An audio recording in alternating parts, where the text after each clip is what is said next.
Hello everyone, welcome back to new tutorial video. So मैंने सोचा आप लोगों के साथ कुछ मेकअप के ट्यूटोरियल शेयर करूं, वो टेक्निक्स एंड इसके हवाले से मैं आपसे टिप्स शेयर करूं। और जिनको मेकअप नहीं आता हो उनके लिए तो ये बहुत ज़्यादा हेल्पफुल रहेगी और बहुत ज़्यादा उनको बेसिक नॉलेज इस वीडियो के थ्रू मिलेगी। और किस तरह आई मेकअप करते हैं, आई मेकअप की, क्योंकि ज़्यादातर लोग बेस तो लगा ही लेते हैं लेकिन आई मेकअप पे आके फंस जाते हैं, तो वो इनके लिए ये ज़्यादा ही हेल्पफुल है। तो अगर आप लोग मेरे चैनल पर नए हैं तो लाइक एंड सब्सक्राइब करना मत भूलिएगा, बेल आइकन को प्रेस करिएगा और फुल वीडियो वॉच करिएगा। आप किसी चीज़ की प्रोडक्ट्स की नॉलेज या किसी हवाले से कोई मेकअप सीखना चाहते हैं तो ज़रूर शेयर करें और मैं इंशाल्लाह आप लोगों के साथ फुल नॉलेज दूंगी। एंड देन स्टार्ट करते हैं मेकअप। पहले मैंने आईडमी पे बेस अप्लाई किया था। बेस आप कोई से भी यूज़ कर सकते हैं, क्योंकि मैंने क्रीमी बेस अप्लाई की थी और देन उसके बाद फेस पाउडर लॉक से लॉक कर दिया। आप ये भी कर सकते हैं, पहले आईब्रो मेकिंग करें, क्योंकि आईब्रो मेकिंग में कहीं ना कहीं मिस्टेक्स आ ही जाती है, तो उसको क्लीन करने के लिए अगेन बेस लगाएं। इससे अच्छा आप आईब्रो मेकिंग करें, देन उसके बाद बेस यहाँ पर मेरी आईब्रो की मिस्टेक आ गई थी, एक आईब्रो परफेक्ट बनी थी और एक में थोड़ा एक आ गई थी, क्योंकि वो आईब्रो मोटी भी बनी थी और सही लुक नहीं दे रही थी। तो मैं यहाँ पर आईब्रो मेकिंग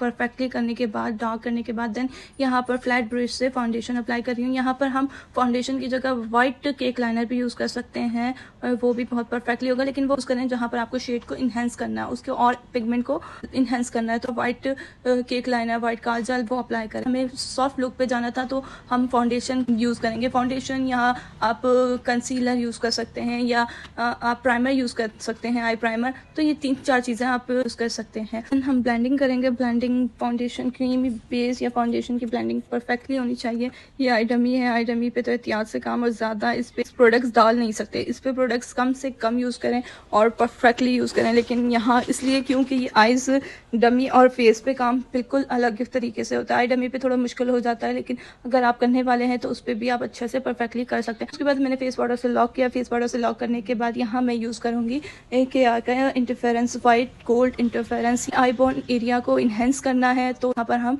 KR का सिल्वर गोल्ड यूज़ करेंगे और बहुत ज़बरदस्त इसकी पिगमेंट बहुत अच्छी है। और यहाँ पर इन्हेंस करने के लिए हाईलाइटिंग एरियाज होते हैं, ये यहाँ पर आप ऐसे ही प्रोडक्ट्स यूज़ करें जो वो आपके आई बोन लाइक आपकी चिक्स वगैरह यहाँ पर हाईलाइट हो और अच्छी उसकी पिगमेंट। यहाँ पर हमने KR का इंटरफेरेंस यूज़ किया, सिल्वर गोल्ड। हाँ, इस पे फाउंडेशन लग गया था तो आईज को क्लीन करेंगे।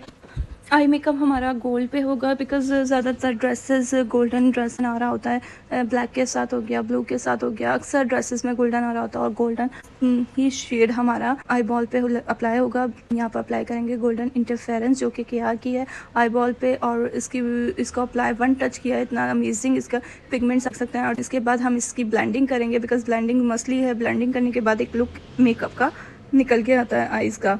तो यहाँ पर हम लाइट ब्राउन शेड, लाइट से लाइट ब्राउन जो होता है ना शेड देंगे, क्योंकि ये कहलाते हैं, ये ट्रांजिशन शेड कहलाते हैं। इन शेड से ब्लेंडिंग होती है, आई क्रीज लाइन की, क्रीज एरिया की ब्लेंडिंग होती है।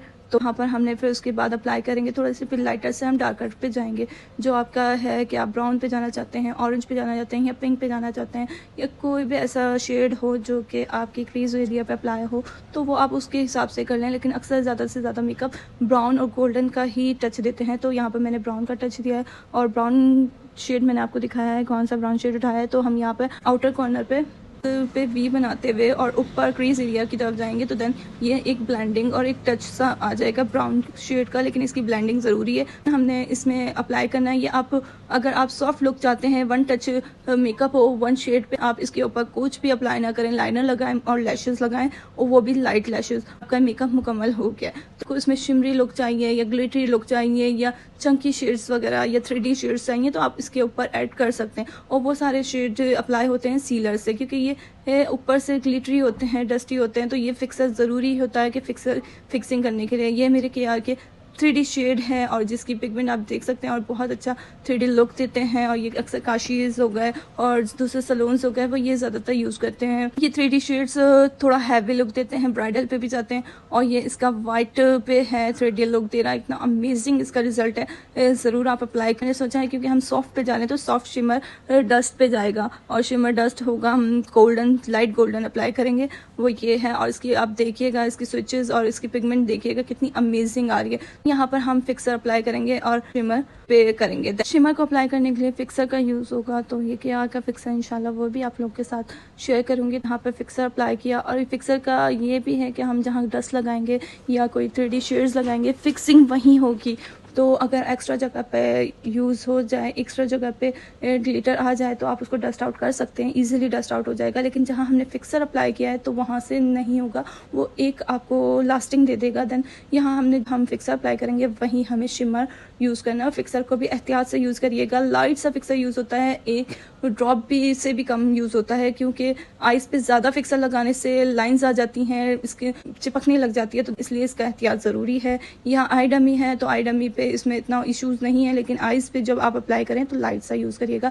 फिक्सर के बाद यहाँ शिमर अप्लाई किया, कॉर्नर पे केआर का हाइलाइटर पाउडर यूज़ कर रहे हैं जो कि 3D पिगमेंट्स देता है और ये है पिंक पे जाएगा और बहुत ही अमेजिंग आपको लुक देता है। ज़रूरी नहीं है कि अगर आपको पसंद नहीं है ये तो फिर आप नहीं अप्लाई करिएगा, आप स्किप भी कर सकते हैं। और ये जो हाइलाइटर है इसमें भी 4 to 5 शेड्स हैं, पिंक है, ग्रीन है, पर्पल है, रेड है और बहुत ही अमेजिंग रिजल्ट देता है। आप बारात पे पिंक, रेड और पर्पल यूज़ कर सकते हैं, वलीमा लुक हो गया या एंगेजमेंट लुक हो गया, उस पर ब्लू, ग्रीन इस तरह यूज़ कर सकते हैं और ये बहुत अच्छे रिजल्ट देता है, बहुत अच्छे से शाइन देता है, ग्लॉसी लुक लग रहा होता है। हम लाइनर अप्लाई करेंगे। लाइनर आप लोगों के लिए मैंने ये मार्कर लाइनर आपको शो करवाया है, बिकॉज बहुत सारे लाइनर्स पे काम कर रहे होते हैं, 1 नहीं 2 या 3 हमारे लाइनर्स अप्लाई होते हैं, जो कि जेल लाइनर होता है, फिर डिप लाइनर होता है या मार्कर लाइनर। मार्कर लाइनर उनके लिए है जो घर में बैठ के खुद अपना मेकओवर करना चाहती हैं और जो कोई सैलून नहीं जा सकती और उन्हें अपना आई मेकअप करना है और अच्छा सा लुक चाहिए, तो उनके लिए इजीली है कि मार्कर लाइनर ले लें और वो अपने आईज पे अप्लाई करें और बहुत ही अमेजिंग रिजल्ट देता है। लैशेज अप्लाई करेंगे। ये लैशेज भी लाइट लैशेज हैं जो कि आपको इजी टू वेयर हो सकती हैं, जो कि अक्सर क्लाइंट्स बोलती हैं कि हमें लैशेज ना लगाएं, हमारी लैशेज सही हैं क्योंकि हैवी लगती है, तो आप लोग ये लैशेज अप्लाई कर सकते हैं। ये लैशेज भी बहुत जल्द इंशाल्लाह आपको मेरे पास से मिल सकती हैं और ये लैशेज बहुत लाइट होती हैं, लगाएंगे इसका कोई वेट नहीं है। तो मैंने जब भी आपको साथ शो करवाई, क्योंकि सॉफ्ट लुक मेकअप में सॉफ्ट चीज़ें और लाइट ही अच्छी लगती हैं, ताकि आपको अच्छा लगे, सॉफ्ट सा लगे और हैवी लुक ना लगे और आप इरिटेट ना हो जिनको हैवी मेकअप नहीं पसंद। यहाँ आइज़ के नीचे हमने लाइट ब्राउन कलर का शेड अप्लाई किया है ताकि आइज़ हमारी ऐसा ना लगे कि सोई सी, थोड़ा सा शेड अप्लाई करना ज़रूरी है ताकि सॉफ्ट सा अच्छा सा लुक लगे। तो देन आइज़ के नीचे आप अगर काजल लगाना चाहते हैं तो आइज़ के अंदर काजल लगाएं, वो भी बहुत खूबसूरत लगता है, आइज़ प्यारी सी लगती हैं। उसके बाद हम कंटोरिंग करेंगे। कंटोरिंग डमी पे लाइट सी नोज़ की तरफ कंटोर किया, वरना तो हम क्लाइंट्स या मॉडल्स के ऊपर हमने फुल कंटोरिंग करनी पड़ती है। तो वो टेक्निक्स भी मैं आपको इंशाल्लाह किसी मेकअप क्लाइंट्स के ऊपर करके या मॉडल्स के ऊपर, उसके बाद देन हम यहाँ पर अप्लाई कर रहे हैं हाइलाइटर। हाइलाइटर ये इंटरफेरेंस है केआर का, जो कि सिल्वर गोल्ड मैंने बहुत सारी जगह यूज़ भी किया है, तो देन ये हाइलाइटर के तौर पे यूज़ किया है और बहुत ही अमेजिंग इसकी पिगमेंट है। देन इसके बाद हम 3D हाइलाइटर अप्लाई कर रहे हैं जो कि पाउडर फॉर्म में है और बहुत ही इसका रिज़ल्ट खूबसूरत सा आता है, 3D लुक सा लगता है। आप ये स्किप भी कर सकते हैं, लेकिन हाईलाइटिंग जिसको ज़्यादा पसंद है तो उनके लिए ये 3D हाइलाइटर बहुत ही अमेजिंग। यहाँ नोज़ की तरफ हाईलाइटिंग कर सकते हैं, फोरहेड, अपर। 3D हाइलाइटर के बाद हमारा मेकअप डन होता है। आप बताइएगा आपको आईज मेकअप कैसा लगा। सॉफ्ट आई मेकअप, इसमें सिर्फ हल्का सा शिमर ऐड हुआ है लेकिन अमेजिंग सा लुक लग रहा है। आप लोग भी इजीली आप घर में कर सकते हैं। केआर की कुछ प्रोडक्ट्स यूज़ हुई हैं इसमें। आप लोग बताइए कमेंट्स में आपको मेकअप कैसा लगा। सॉफ्ट लुक मेकअप ज़रूर ट्राई करें आप लोग अपने इवेंट्स के लिए, इजीली आप घर में कर सकते हैं। और देन इंशाल्लाह मैं आप लोग के साथ और मेकअप लुक्स और मॉडल्स के ऊपर ज़रूर शेयर करूँगी। Thank you.